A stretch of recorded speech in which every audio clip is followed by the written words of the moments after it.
pastors, ministry leaders, and future ministers. I'm Saehee, and this is Crystal, and we're so excited you're joining our conversation today. Our podcast is designed to offer tangible leadership competencies that you can apply directly to your ministry context. Yes, for today's Grow Together segment, we're going to be addressing the issue of overcoming jealousy. That's the big one. And these are the components of character and attitude on the leadership competency spectrum.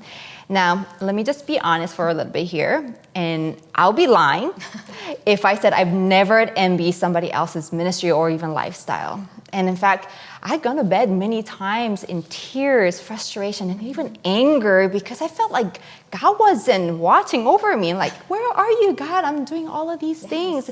I want to be seen by you, but I felt like I was invisible to him. While looking back, I realized that God was in every season, of course, but including those trying and drying seasons, and really, right? But when you feel like you're doing all you can, all the right things, but you're not seeing any progress or any fruit, it can be very frustrating. And you look at your friends and like they're flourishing, and you start to get this sense of jealousy. Yeah. Have you ever been there? I hate to say I live there sometimes, but, but I do think for me, I notice that it's almost like you feel influence in your belly before you get there. Yeah. And it's in those seasons that jealousy can run rampant because you see God doing things inside of you that others don't see and that maybe your friends don't see. And so you seem very hidden. And then when other people are seen, then you can get that sense of jealousy. And so I do look at it as a seasonal thing. And sometimes that feeling of jealousy can be a precursor to God doing something new.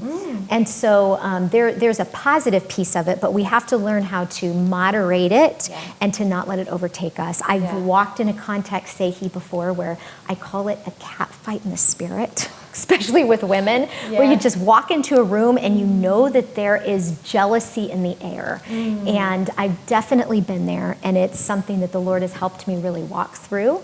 Maybe not fully walk out of, but definitely walk through. Well, thanks for your authenticity and making me feel like I'm not the oddball here. No. Yeah, that's really helpful. We're all in this together, even through this, right? I think the spirit of jealousy is really the curse upon humanity, and it really is demoralizing the body of Christ, and that's detrimental. And so I thank God that we're not without hope. And so today we're going to kind of talk about some of the ways that we can overcome jealousy as you are practicing as well.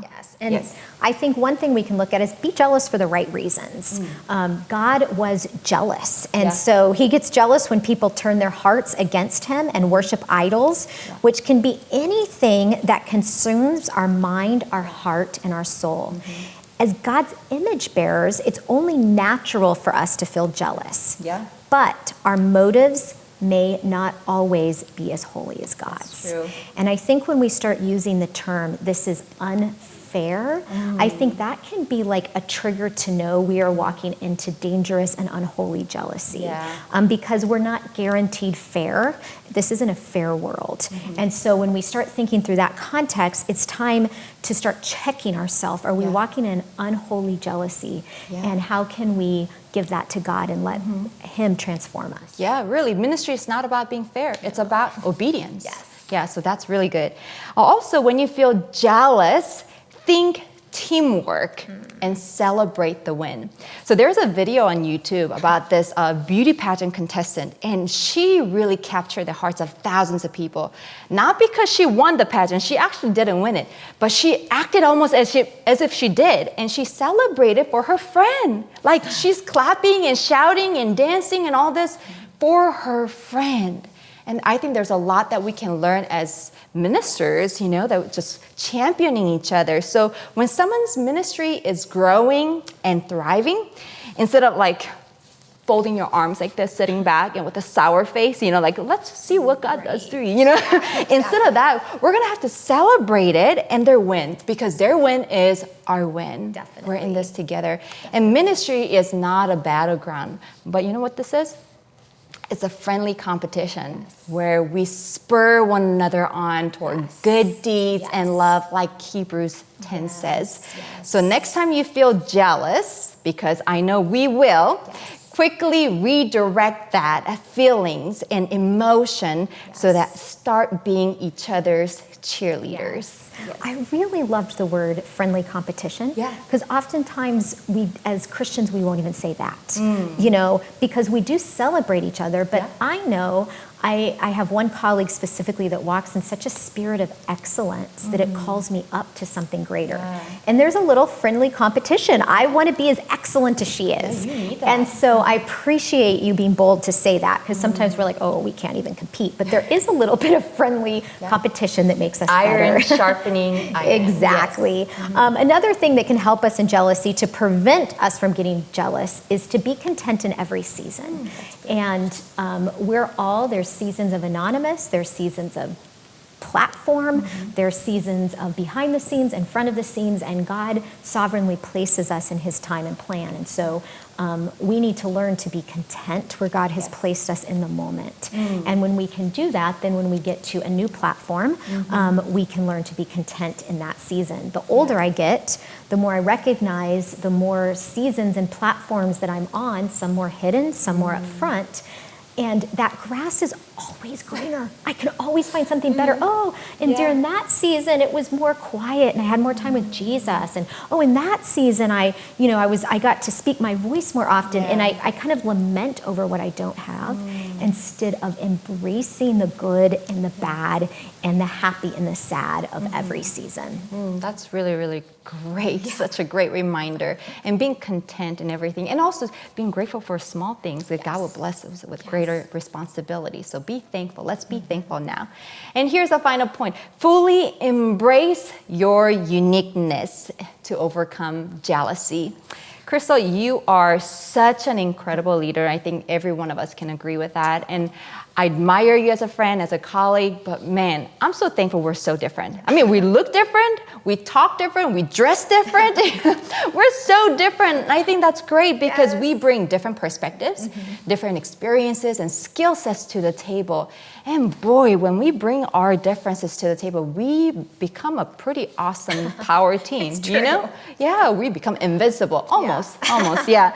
So I think that's really great that we think Jesus team, we are on this together, in this together. And as ministry leaders, we have the privilege of empowering and influencing the next generations by simply living out our calling and passion. So when we focus on serving Jesus together, not alone, but together, there is no room or time for jealousy. Really, I mean, who has time for jealousy when the work is there? We all need everybody to work together, right? So embrace your uniqueness in unique calling and for the kingdom of God. And while honoring each other who do live so honorably. Yeah, it's so true. You know, for me, embracing my uniqueness has taken time. Because if you spend too much comparing yourself, you don't see those things. And I actually have started a little bit of a self-talk exercise where before I go to a meeting or I'm engaging in some sort of a ministry context, I will go over the things that I'm proud about in myself. Crystal, I'm proud. You bring a unique sense of writing to this table, a poetry that maybe other people don't bring. And I pay attention so that I walk into a room confidently at what God has woven in me.